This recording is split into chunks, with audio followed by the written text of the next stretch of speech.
नमस्कार दोस्तों, स्वागत है आप सभी का आपका अपना यूट्यूब चैनल जीटीएम स्टडी में। दोस्तों आज के इस वीडियो में क्लास 12th फिजिक्स का वीवीआई ऑब्जेक्टिव प्रश्न करने वाले हैं दोस्तों। और वीवीआई ऑब्जेक्टिव क्वेश्चन सीरीज का यह मेरा 8वां वीडियो है। अगर आप शुरू का 7 वीडियो नहीं देखे हैं दोस्तों तो आप उसे जाकर जरूर देखिएगा, क्योंकि दोस्तों इसमें हम वही प्रश्न को कवर कर रहे हैं जो कि आपके बोर्ड परीक्षा के लिए काफ़ी ही महत्वपूर्ण है। और दोस्तों आपको वादा दिलाता हूं कि यह मेरा सीरीज का वीडियो देखने के बाद आपको एग्जाम में फिजिक्स में 35 में से 35 मार्क्स आपको कंफर्म आ जाएगा। ठीक है, तो चलिए फटाफट आज के वीडियो हम शुरू करते हैं दोस्तों। आज की इस वीडियो में हम 30 महत्वपूर्ण ऑब्जेक्टिव प्रश्न आपको करवाने वाले हैं दोस्तों, इसलिए आपसे रिक्वेस्ट है वीडियो के अंत तक जरूर बने रहिएगा, एक भी क्वेश्चन स्किप नहीं करिएगा, क्योंकि दोस्तों सभी प्रश्न को आपको काफ़ी शानदार तरह से समझाया गया है ताकि आप उसे एक बार में याद करके परीक्षा तक याद रखें और उसे सही सही आंसर कर सके। ठीक है, तो चलिए फटाफट आज की वीडियो शुरू करते हैं पहला प्रश्न से। तो दोस्तों प्रस्तुत है आपके सामने पहला प्रश्न। पहला सामने में कह रहा है कि नाभिक से अल्फा कण उत्सर्जित होने पर परमाणु संख्या कितना से घटता है। दोस्तों आपसे यहाँ पे प्रश्न में पूछा जा रहा है कि नाभिक से अल्फा कण उत्सर्जित होने पर जो परमाणु का संख्या होता है वह कितना से घटता है।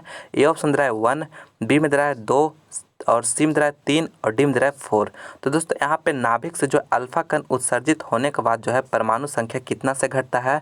तो दोस्तों आपको हमेशा याद रखना है कि 2 से घटता है। ठीक है, यानी बी ऑप्शन यहाँ पे मेरा बिल्कुल करेक्ट आंसर हो गया 2 से। ठीक है, परमाणु संख्या अगर पूछे दोस्तों तो यह 2 से घटता है, यानी बी ऑप्शन यहाँ पे करेक्ट है। यही दोस्तों अगर आपसे परीक्षा में पूछे कि नाभिक से अल्फा कण उत्सर्जित होने पर परमाणु द्रव्यमान कितना से घटेगा, अगर परमाणु द्रव्यमान पूछे दोस्तों तो आपको याद रखना है 4 से घटता है। ठीक है, परमाणु द्रव्यमान की बात करेगा दोस्तों तो वह 4 से घटेगा, लेकिन परमाणु संख्या अगर बोले दोस्तों तो वह 2 से घटेगा। ठीक है, आपको हम दोनों बता रहे हैं, दोनों आपके परीक्षा के लिए काफ़ी महत्वपूर्ण प्रश्न है, आप याद रखिएगा। ठीक है, तो इसमें पूछा जा रहा है कि परमाणु संख्या पूछा जा रहा था, तो इसलिए मेरा बी ऑप्शन यहाँ पे करेक्ट आंसर हो गया 2 से घटेगा। ठीक है, तो चलिए अगला प्रश्न अब देखते हैं। दूसरा नंबर में करें कि निम्नलिखित में किस राशि का मात्रक वोल्ट प्रति मीटर होता है। दोस्तों किस राशि का जो मात्रक होता है वोल्ट प्रति मीटर होता है। ए ऑप्शन दे रहा है विद्युतीय फ्लक्स, बी ऑप्शन दे रहा है विद्युतीय विभव और सी में दे रहा है विद्युतीय धारिता और डी में दे रहा है विद्युतीय क्षेत्र। तो दोस्तों वोल्ट प्रति मीटर जो मात्रक होता है दोस्तों वह विद्युतीय क्षेत्र का होता है। ठीक है, यानी मेरा डी ऑप्शन यहाँ पे बिल्कुल करेक्ट आंसर हो गया विद्युतीय क्षेत्र। ठीक है, आपको याद रखना है कि वोल्ट प्रति मीटर जो मात्रक होता है किसका होता है, तो विद्युतीय क्षेत्र का होता है। तो डी ऑप्शन यहाँ पे करेक्ट है। अगला क्वेश्चन मेरा तीसरा नंबर में कह रहे कि नाभिक का घनत्व लगभग होता है। दोस्तों काफ़ी महत्वपूर्ण प्रश्न है दोस्तों आपके परीक्षा के लिए। यहाँ पे पूछा जा रहा है कि नाभिक का घनत्व लगभग होता है।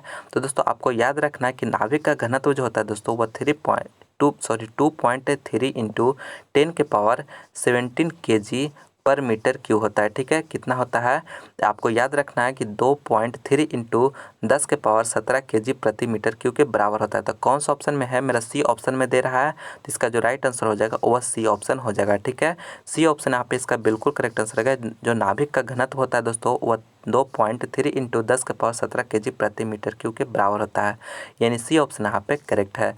चलिए अगला प्रश्न देखते हैं दोस्तों। चौथा नंबर में कह रहा है कि एप्सिलॉन नॉट का मात्रक होता है। दोस्तों एप्सिलॉन नॉट का जो मात्रक आपसे पूछा जा रहा है क्या होता है, मैंने होता है ए ऑप्शन दे रहा है न्यूटन पर मीटर, बी में दे रहा है फराड पर मीटर और सी में दे रहा है कूलम्ब पर वोल्ट और डी में दे रहा है फराड मीटर। तो दोस्तों एप्सिलॉन नॉट का जो मात्रक होता है दोस्तों वह फराड पर मीटर होता है, यानी कौन सा ऑप्शन में है, बी ऑप्शन में है। तो बी ऑप्शन यहाँ पे मेरा बिल्कुल करेक्ट आंसर हो गया। ठीक है, आपको याद रखना है फराड पर मीटर। ठीक है, इसका जो मात्रक होता है वो फराड पर मीटर होता है, तो बी ऑप्शन यहाँ पे करेक्ट है। अगला क्वेश्चन मेरा पाँचवा नंबर में कह रहा है दोस्तों कि चुंबकीय लंबाई का मान रेखीय लंबाई के मान का लगभग कितना गुना होता है। दोस्तों चुंबकीय लंबाई का जो मान होता है वह रेखीय लंबाई के मान का लगभग कितना गुना होता है। ए ऑप्शन 0.28 और बी में दे रहा है 0.82 और सी में दे रहा है 0.64 और डी में दे रहा है 0.18। तो दोस्तों चुंबकीय लंबाई का जो मान होता है रेखीय लंबाई के मान के लगभग 0.82 गुना होता है। ठीक है, यानी कौन सा ऑप्शन, मेरा बी ऑप्शन यहाँ पे बिल्कुल करेक्ट आंसर हो गया 0.82 गुना होता है। काफ़ी महत्वपूर्ण प्रश्न है दोस्तों, आप इसे अच्छी तरह से याद रखिएगा।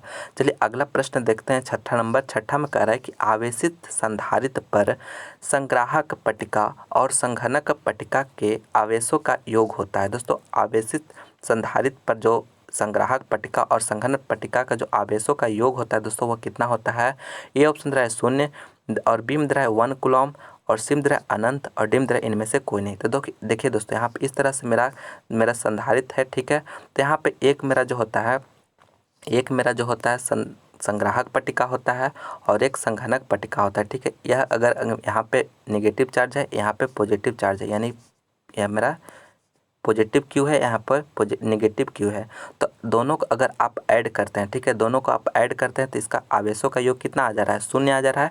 तो इसलिए मेरा ए ऑप्शन यहाँ पे इसका करेक्ट आंसर हो जाएगा। दोनों को अगर आप ऐड करिएगा, दोनों को अगर आप जोड़िएगा, योग करिएगा तो कितना आ जाएगा, 0 हो जाएगा। तो आप हमेशा याद रखिएगा दोस्तों कि आवेशित संधारित्र पर जो संग्राहक पट्टिका होता है और संघनक पट्टिका जो होता है उसमें आवेशों का योग जो होता है दोस्तों वह 0 के बराबर होता है, यानी ए ऑप्शन यहाँ पे इसका बिल्कुल करेक्ट आंसर हो जाएगा, ठीक है।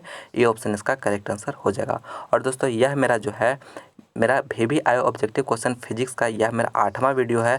अगर शुरू वाला आप 7 वीडियो नहीं देखे हैं दोस्तों तो प्लीज़ आप उसे जाकर जरूर देखिए, क्योंकि उसमें भी शानदार महत्वपूर्ण प्रश्न आपको कराया गया है। आपको वादा दिलाता हूं दोस्तों कि इससे बाहर एक भी प्रश्न नहीं रहेगा, ठीक है। तो आप उसे भी जरूर देखिए जो कि प्लेलिस्ट बना हुआ है, यानी था आप हमारे डिस्क्रिप्शन में लिंक उसका दिया हुआ है, ठीक है, वहाँ पर भी जाकर आप देख सकते हैं। और दोस्तों मेरा और भी दूसरे सब्जेक्ट का वीडियो देखना चाहते हैं तो आप हमारे प्लेलिस्ट में जाकर आप वो सभी वीडियो देख सकते हैं जिसमें आपको काफ़ी महत्वपूर्ण प्रश्न कराया गया है। मेरा अगला क्वेश्चन है 7वां नंबर में कह रहा है कि तेजी से चलने वाली बीटा किरणें हैं। ए ऑप्शन रहा है फोटोन, बी में रहा है प्रोटॉन और सी में रहा है इलेक्ट्रॉन और डी में रहा है न्यूट्रॉन। तो दोस्तों तेजी से चलने वाले जो बीटा किरणें हैं वह क्या है, इलेक्ट्रॉन है, यानी सी ऑप्शन यहाँ पे बिल्कुल करेक्ट आंसर हो गया इलेक्ट्रॉन। चलिए अगला क्वेश्चन देखते हैं 8वां नंबर में कह रहा है कि गामा किरणें की तरह होता है। दोस्तों गामा किरणें की तरह होता है। ए ऑप्शन रहा है अल्फा किरणें, बी में रहा है बीटा किरणें, सी में रहा है कैथोड किरणें और डी में रहा है एक्स किरणें।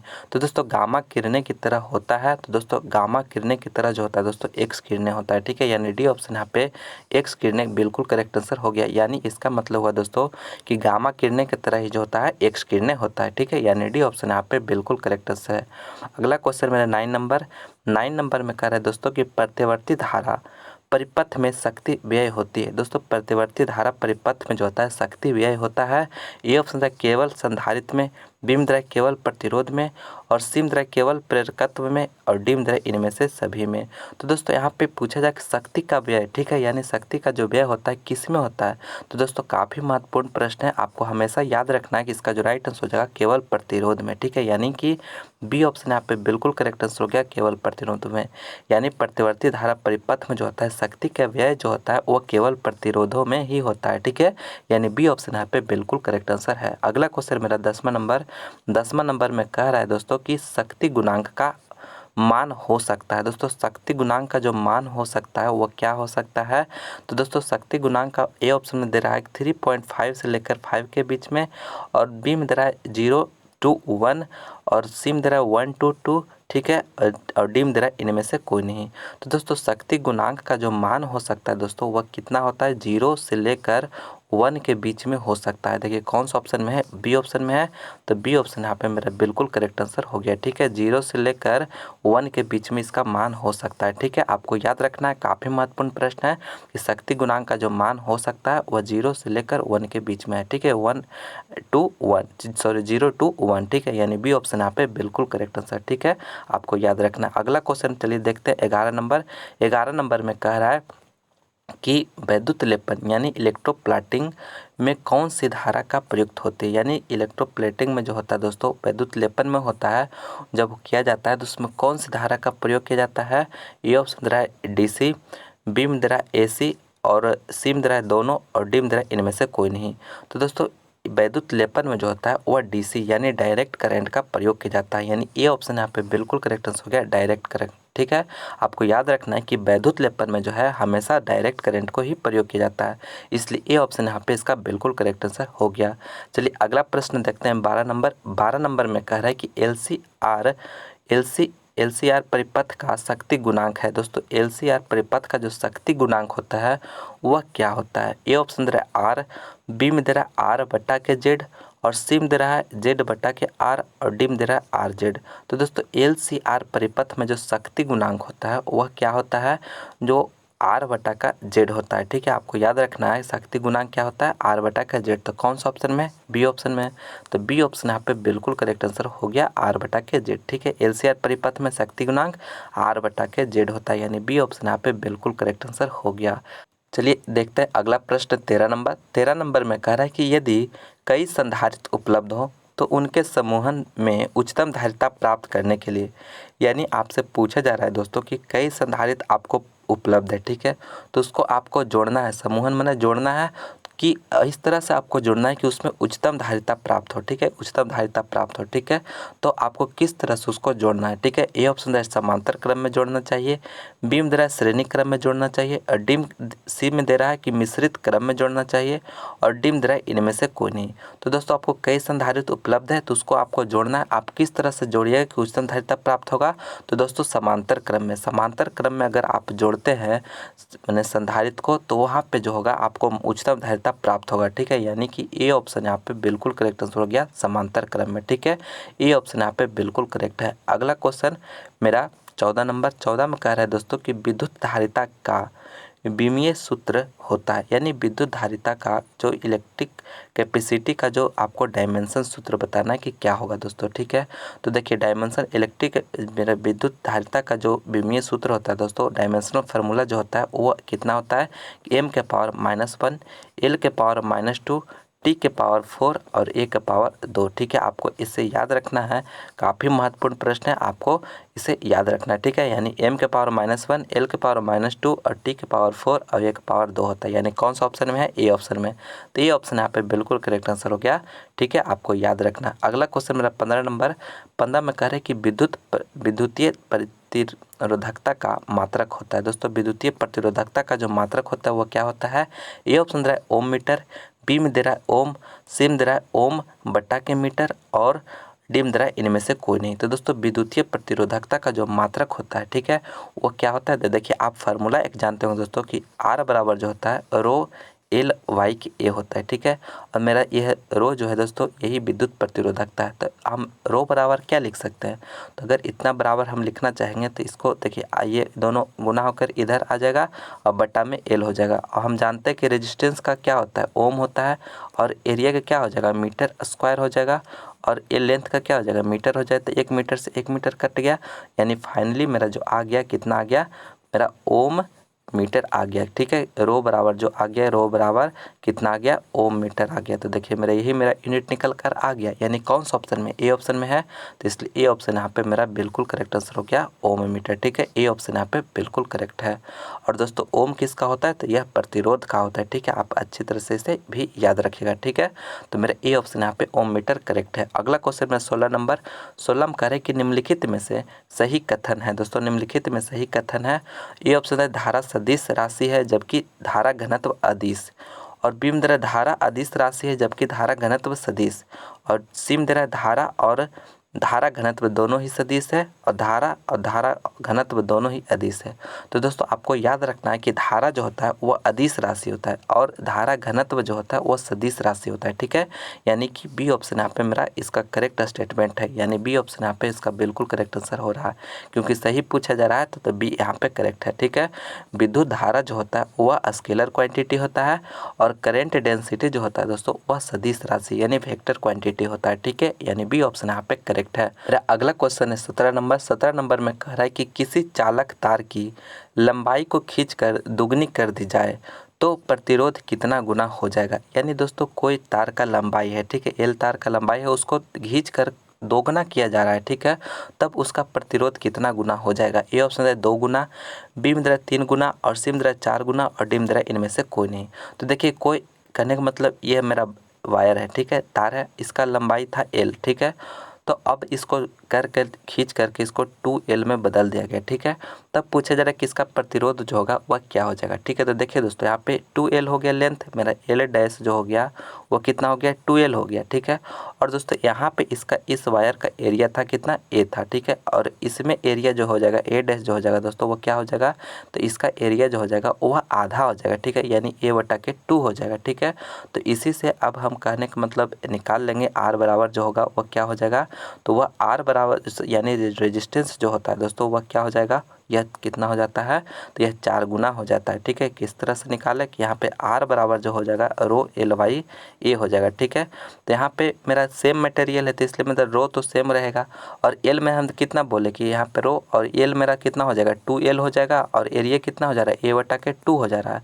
तो यही मेरा 2 ऊपर अगर भेजते हैं तो R बराबर कितना हो जाएगा 4, R बराबर 4 रो L/A, यानी कि यह मेरा R है तो R के कितना हो जाएगा 4 गुना। ठीक है, तो मेरा सी ऑप्शन यहाँ पे इसका करेक्ट आंसर हो जाएगा। ठीक है, सी ऑप्शन यहाँ पे बिल्कुल करेक्ट आंसर हो गया 4 गुना। ठीक है, आपको याद रखना है 4 गुना हो जाएगा, यानी कि तार को खींचकर अगर दोगुना करते हैं तो उसका प्रतिरोध जो हो जाएगा 4 गुना हो जाएगा, यानी सी ऑप्शन यहाँ पे करेक्ट हो जाएगा। अगला क्वेश्चन मेरा 18 नंबर 18 में करें किलोवाट घंटा मात्रक है। दोस्तों किलोवाट घंटा जो मात्रक होता है वह किसका मात्रक होता है, ऊर्जा का, शक्ति का, विभवांतर का या प्रतिरोध का। तो दोस्तों किलोवाट घंटा जो मात्रक होता है वह ऊर्जा का होता है, यानी ये ऑप्शन यहाँ पे बिल्कुल करेक्ट आंसर हो गया ऊर्जा का। ठीक है, आपको याद रखना है यह जो मात्रक होता है दोस्तों वह ऊर्जा का होता है। ठीक है, यानी ये ऑप्शन यहाँ पे करेक्ट है। और दोस्तों 1 किलोवाट घंटा बराबर अगर आपसे पूछे तो इसका वैल्यू कितना होता है 3.6 इंटू 10⁻6 जूल के बराबर होता है। ठीक है, आपको इस वैल्यू को भी याद रखना है, काफ़ी इंपॉर्टेंट है। ठीक है, आप इसे 1 किलोवाट घंटा बराबर जो होता है 3.6 इंटू 10⁻6 जूल के बराबर होता है। ठीक है, आप इसे भी याद रखिएगा, आपके परीक्षा के लिए काफ़ी ही महत्वपूर्ण है। चलिए अगला प्रश्न देखते हैं 19 नंबर। 19 में कह रहा है कि समांतर प्लेट संधारित्र में प्लेटों के बीच परावैद्युत भरने पर धारिता, ये ऑप्शन है बढ़ती है, बीम दरार घटती है और सीम दरार अपरिवर्तित रहती है और डीम दरार इनमें से कोई नहीं। यानी कि समांतर प्लेट संधारित्र में जो है प्लेटों के बीच परावैद्युत भरने पर जो धारिता होगा वो क्या होगा, तो दोस्तों परावैद्युत भरने पर जो होता है वह बढ़ता है, क्योंकि इसका जो होता है डायरेक्टली प्रोपोर्शनल होता है। ठीक है, इसका कैपेसिटी का जो होता है दोस्तों वह डायरेक्टली प्रोपोर्शनल होता है, इसलिए मेरा ए ऑप्शन यहाँ पे बिल्कुल करेक्ट आंसर हो गया बढ़ती है। अगला क्वेश्चन 20 नंबर में कह रहे हैं कि विद्युत हीटर में किस पदार्थ का उपयोग किया जाता है। दोस्तों विद्युत हीटर में जो है किस पदार्थ का उपयोग किया जाता है, ये ऑप्शन है टंगस्टन, बीम दरार नाइक्रोम, सीम दरार कॉपर और डीम दरार चांदी। दोस्तों विद्युत हीटर में जो होता है वह किस पदार्थ का उपयोग किया जाता है, तो नाइक्रोम किया जाता है। ठीक है, यानी बी ऑप्शन यहाँ पे बिल्कुल करेक्ट आंसर हो गया। दोस्तों नाइक्रोम का तार का जो होता है प्रतिरोध बहुत ही ज़्यादा होता है। ठीक है, इसलिए इसमें करंट जाता है तो वह गर्म होता है, जिससे कि विद्युत हीटर में करने मतलब वह हीट प्राप्त होता है। ठीक है, और दोस्तों टंगस्टन जो है विद्युत बल्ब में प्रयोग किया जाता है, आप इसे भी याद रखिएगा। ठीक है, विद्युत बल्ब में किसका मैंने प्रयोग किया जाता है, फिलामेंट जो बना होता है वह टंगस्टन का बना होता है। ठीक है, इसे भी आप याद रखिएगा। और हीटर में किसका, तो नाइक्रोम का तार का प्रयोग किया जाता है, यानी बी ऑप्शन यहाँ पे करेक्ट है। दोस्तों अगर अभी तक इस वीडियो को लाइक नहीं किया तो दोस्तों प्लीज़ इस वीडियो को लाइक जरूर करिएगा, अपने दोस्तों में से ज़्यादा से ज़्यादा शेयर करिएगा दोस्तों। और आप हमारे चैनल पर नए हैं और अभी तक चैनल को सब्सक्राइब नहीं किए तो प्लीज़ दोस्तों आप हमारे इस चैनल को GTM स्टडी को सब्सक्राइब भी जरूर कर लीजिएगा, क्योंकि दोस्तों आपको हम इस चैनल पे 12th बोर्ड परीक्षा के काफ़ी शानदार तैयारी कराने वाले हैं, तो इसलिए हमारे इस चैनल से जल्द जुड़ जाएं। और दोस्तों अगर आप मेरा फिजिक्स VVI ऑब्जेक्टिव क्वेश्चन का यह मेरा 8वां वीडियो है, अगर पहले वाला 7 वीडियो नहीं देखे हैं दोस्तों तो आप हमारे प्लेलिस्ट में जाकर जरूर देखिए, क्योंकि दोस्तों इसमें हम आपको वही क्वेश्चन प्रोवाइड करा रहे हैं जो कि आपके बोर्ड परीक्षा के लिए काफ़ी महत्वपूर्ण है। ठीक है, और दोस्तों आपको वादा दिलाता हूँ कि इससे बाहर एक भी प्रश्न नहीं रहेगा, इसलिए आप फटाफट वो सभी भी वीडियो जरूर देख लीजिएगा। चलिए अब अगला प्रश्न देखते हैं 21वां नंबर। 21वां नंबर में कह रहा है कि साधारणतः धारतीय प्रतिघात सूचित किया जाता है, ए ऑप्शन है ω/L, बीम दरार 1/ω/L, सीम दरार ω/C और डीम दरार 1/ω/C। तो दोस्तों यहाँ पे पूछा जा रहा है कि धारतीय प्रतिघात, ठीक है, धारतीय प्रतिघात को किस तरह से सूचित किया जाता है, तो दोस्तों आपको हमेशा याद रखना है कि 1/ω/C को जो है धारतीय प्रतिघात से सूचित किया जाता है।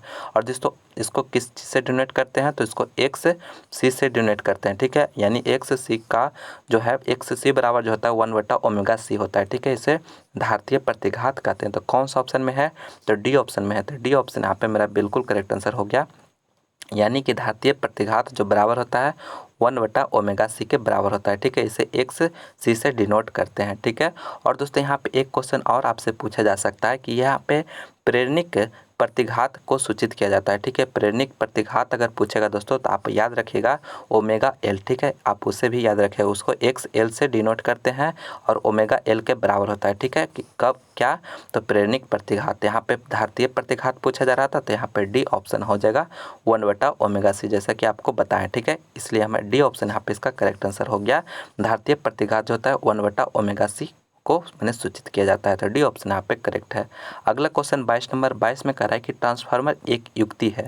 दोस्तों ट्रांसफार्मर जो एक युक्ति है, यह कैसा युक्ति है, तो यह एसी वोल्टेज को बढ़ाने या घटाने के लिए काम करता है। ठीक है, ट्रांसफार्मर जो है एसी वोल्टेज को बढ़ाने या घटाने का काम करता है, तो डी ऑप्शन यहाँ पे इसका करेक्ट आंसर हो गया। अगला क्वेश्चन में 23 नंबर 23 में कह रहा है कि समांतर प्लेट संधारित्र में प्लेटों के बीच की दूरी बढ़ाने पर धारिता का मान, यानी कि कहने का मतलब समांतर प्लेट के बीच की दूरी बढ़ाया जा रहा है। ठीक है, तो उसका धारिता का जो मान होगा वह क्या होगा, तो दोस्तों धारिता का जो मान होता है कैपेसिटी और जो प्लेटों के बीच की दूरी का जो दोनों में रिलेशन होता है वह इन्वर्सली प्रोपोर्शनल होता है। यानी कि अगर आप डिस्टेंस को बढ़ाइएगा तो कैपेसिटी का जो वैल्यू होगा वह घटेगा। ठीक है, तो इसलिए मेरा बी ऑप्शन यहाँ पे क्या हो जाएगा, बी ऑप्शन आपका राइट आंसर हो जाएगा, घटती है। ठीक है, यानी समांतर प्लेट संधारित्र में प्लेटों के बीच की दूरी जैसे ही आप बढ़ाएंगे तो इससे उसका जो कैपेसिटी होगा, धारिता होगा, वह क्या हो जाएगा, घट जाती है। ठीक है, यानी बी ऑप्शन यहाँ पे करेक्ट आंसर हो जाएगा। ठीक है, चलिए अगला प्रश्न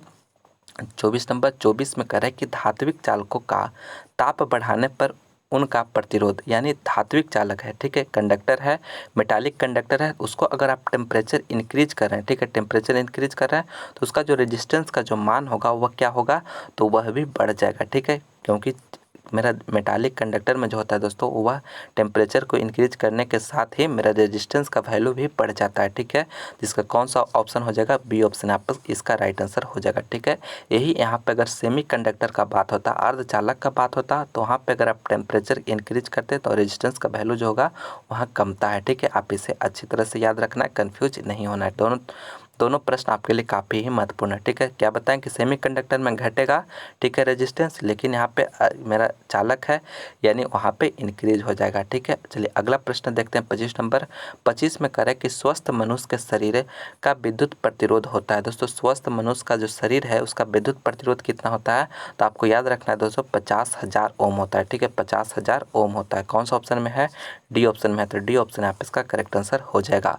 अगला क्वेश्चन में 26 नंबर 26 में कह रहा है कि विद्युत परिपथ के किसी बिंदु पर सभी धाराओं का बीजगणितीय योग होता है। ए ऑप्शन है अनंत, बी में शून्य, सी में धनात्मक और डी में इनमें से कोई नहीं। तो दोस्तों विद्युत परिपथ के किसी भी एक पॉइंट पर जो सभी धाराओं का बीजगणितीय योग जो होता है दोस्तों वह हमेशा शून्य होता है, यानी बी ऑप्शन यहाँ पे बिल्कुल करेक्ट आंसर हो गया, शून्य होता है। यह जो नियम है किरचॉफ के द्वारा दिया गया है, क्योंकि यहाँ पे बताएं कि एक पॉइंट पर जो सभी धाराओं का बीजगणितीय योग जो होता है शून्य के बराबर होता है, तो बी ऑप्शन यहाँ पे करेक्ट है। अगला क्वेश्चन मेरा 27 नंबर, और दोस्तों अगर आप मेरा और भी चैप्टर वाइज मेरा फिजिक्स का चैप्टर वाइज वीडियो देखना चाहते हैं तो लिंक डिस्क्रिप्शन में दिया हुआ है चैप्टर वाइज का प्लेलिस्ट का, वहाँ पर जाकर आप हमारे देख सकते हैं। उसमें शानदार प्रश्न आपको बताया गया है दोस्तों आपको बोर्ड परीक्षा के लिए। ठीक है, इसलिए फटाफट वो सभी वीडियो भी जरूर देखें। ठीक है दोस्तों, यहाँ पे 27 नंबर प्रश्न में आपसे पूछा जा रहा है कि विद्युत शक्ति का मात्रक नहीं है। ठीक है, यहाँ पे नहीं पूछा जा रहा कि नहीं है, कौन है विद्युत शक्ति का जो मात्रक होगा, कौन नहीं है।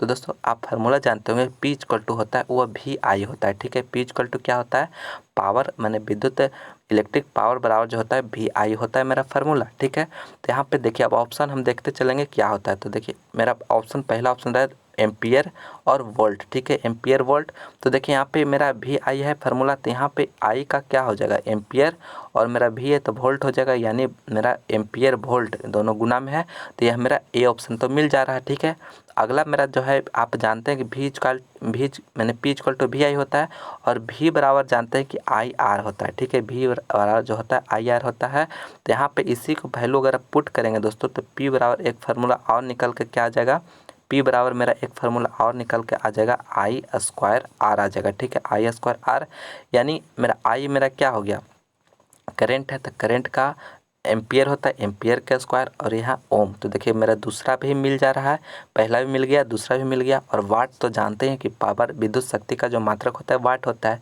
यानी यहाँ पे नहीं पूछा जा रहा है, यानी मेरा डी ऑप्शन जो है यह नहीं हमें मना करने का मतलब होता है। ठीक है, तो इसलिए मेरा इसका जो राइट आंसर हो जाएगा वह क्या हो जाएगा, मेरा डी ऑप्शन हो जाएगा, क्योंकि नहीं पूछा जा रहा था। ठीक है, इसलिए यह डी ऑप्शन यहाँ पे नहीं मिल रहा है, इसका विद्युत शक्ति का मात्रक नहीं है। ठीक है, इसलिए डी ऑप्शन यहाँ पे बिल्कुल करेक्ट आंसर हो गया। बाकी यह 3 जो मात्रक है दोस्तों विद्युत शक्ति का मात्रक होता है। ठीक है, लेकिन यह नहीं होता, इसलिए डी ऑप्शन यहाँ पे करेक्ट है।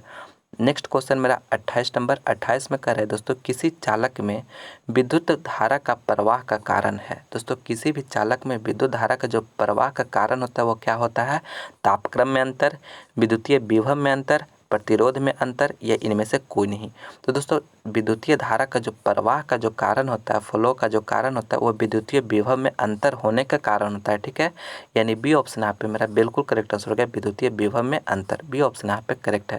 दोस्तों अगर इस वीडियो को लाइक नहीं किया तो लाइक जरूर करिएगा, अपने दोस्तों में से ज़्यादा शेयर करिएगा दोस्तों, और आप हमारे चैनल पर नए हैं तो प्लीज़ चैनल को सब्सक्राइब भी जरूर कर लीजिएगा। ठीक है, तो अगला प्रश्न अब देखते हैं मेरा 29 नंबर 29 में कह रहा है कि किसी चम्मच पर विद्युत लेपन के लिए उसे वोल्टामीटर में रखते हैं। दोस्तों किसी भी चम्मच है, ठीक है, उसको विद्युत लेपन करना है तो उसको वोल्टामीटर में कहाँ पे रखिएगा। ठीक है, एनोड पर, कैथोड पर, एनोड और कैथोड के ठीक मध्य में, और डी में कह रहा है कि किसी भी स्थान पर। तो दोस्तों चम्मच को है विद्युत लेपन अगर करना है तो उसको वोल्टामीटर में जो है कैथोड पर रखना होगा। ठीक है, आपको याद रखना है, काफ़ी महत्वपूर्ण प्रश्न है कि यहाँ पर कैथोड पर रखेंगे तब मैंने कहने मतलब विद्युत लेपन कराना है अगर चम्मच पर तो वोल्टामीटर में उसे कैथोड पर रखा जाएगा, यानी बी ऑप्शन यहाँ पे बिल्कुल करेक्ट है। काफ़ी महत्वपूर्ण प्रश्न है, अच्छी तरह से याद रखिएगा। अगला क्वेश्चन मेरा 30 नंबर में कह रहा है कि 1 फैराडे बराबर होता है। दोस्तों 1 फैराडे बराबर होता है किसका बराबर होता है, आपको यहाँ पे 4 ऑप्शन दिया हो दोस्तों, आपको इसमें बताना है कि इसका राइट आंसर क्या होगा। ठीक है, तो दोस्तों आप इस प्रश्न का आंसर आप हमें कमेंट करके बताइएगा कि इसका राइट आंसर क्या हो जाएगा। 1 फैराडे बराबर जो होता है किसके बराबर होगा, आप हमें कमेंट करके बताइएगा, उसका रिप्लाई हम जरूर करेंगे। ठीक है, तो फाइनली दोस्तों इस वीडियो में हम 30 महत्वपूर्ण ऑब्जेक्टिव प्रश्न आपको करवाए हैं। तो आपको यह वीडियो कैसा लगा आप हमें कमेंट करके ज़रूर बताइएगा। और दोस्तों मैं उम्मीद करता हूं कि यह वीडियो आपको पसंद आएगा, तो प्लीज़ इसे लाइक करें, अपने दोस्तों में से ज़्यादा शेयर करें, और आप हमारे चैनल पर नए हैं तो प्लीज़ चैनल को सब्सक्राइब करके बेल आइकन भी प्रेस कर लीजिएगा ताकि आने वाले वीडियो का नोटिफिकेशन सबसे पहले आप ही को मिले। तो चलिए दोस्तों आप लोग इसी तरह से मन लगाकर पढ़ते रहिए ताकि